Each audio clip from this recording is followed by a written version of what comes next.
final to the finish line, the second crop is also pulling away some of the sugars and carbohydrates, so it's always a good practice.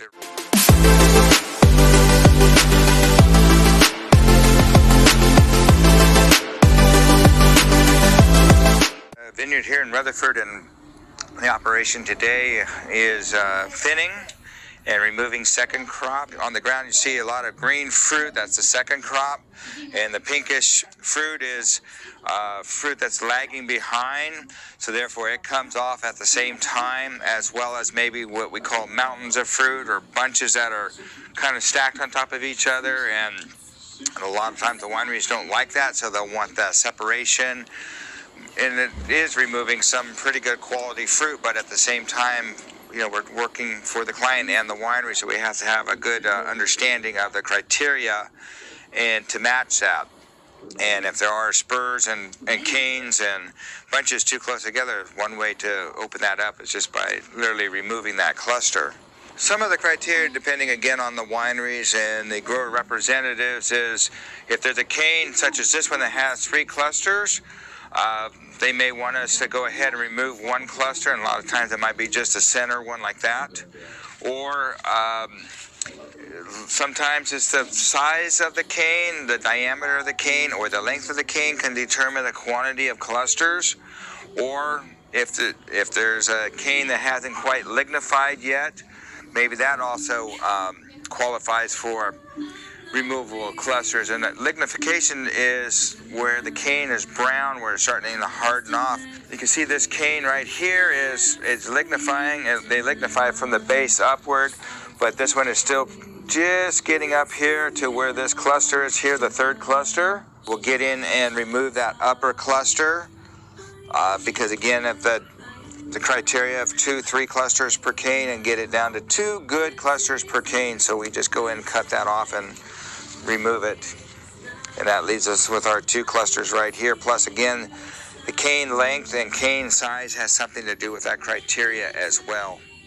This cane is a very short cane, and it really cannot support this one cluster even, so this cluster should come off. And when I say very thin, it's less than a pencil diameter, and it's very short, it's not even a foot long. So again, I would just have the crew remove that cluster like that.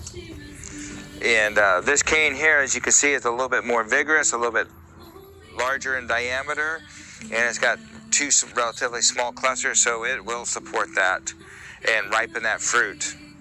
Here's another example of a short green shoot with 2 clusters on it. You see there's a cluster, and the shoot has not lignified, and it's approximately 14 inches long. So again, crop removal is necessary on this. Both clusters would be okay to remove, again, because now we have a small diameter and still green shoot. Basically, this operation is called a green drop, and pink, green pretty much means the same thing in our industry. And it's again just trying to get rid of fruit that is lagging behind in maturity at this point in time, so to ensure the rest of the crop is going to be more uniform in the maturity, the sugars, the acids, the pHs, the taste, the brown seeds, all the components that make up maturity. And again, if the darker fruit's on the ground, it's probably mainly because it was clusters stacked on top of clusters and just opening it up. And here's what I'm talking about, some mounded up fruit in here, and we got a nice wing or shoulder depending on the definition, and you can see it's growing within amongst the other clusters and kind of on top.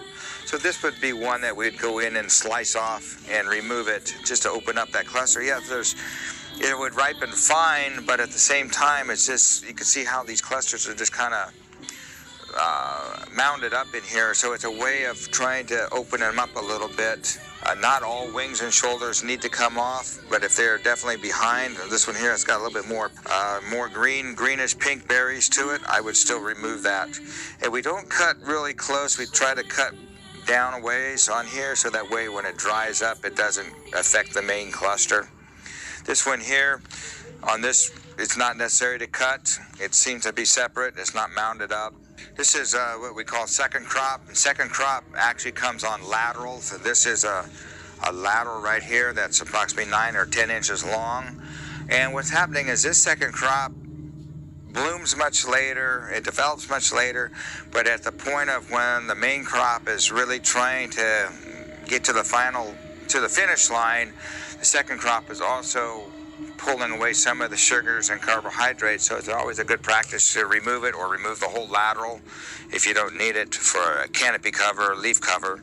And it's really easy to see at this point in time. It's either green or not green, and if it's green such as this one here or this one here, it's just, and it's in the visual pattern, it's just easy just to pick it off and just remove it. So in terms of quantity of fruit that's coming off, it's probably not even 5% by weight or clusters, and there's still time for the vines to compensate a little bit, so that little bit of fruit that you see on the ground, which could, to some people, could be a lot of fruit, the vines are actually going to compensate in berry size and berry weight for what's been cut off, just enough to offset what we're thinning off. Again, trying to balance out and have uniform maturity throughout the vine, throughout the vineyard.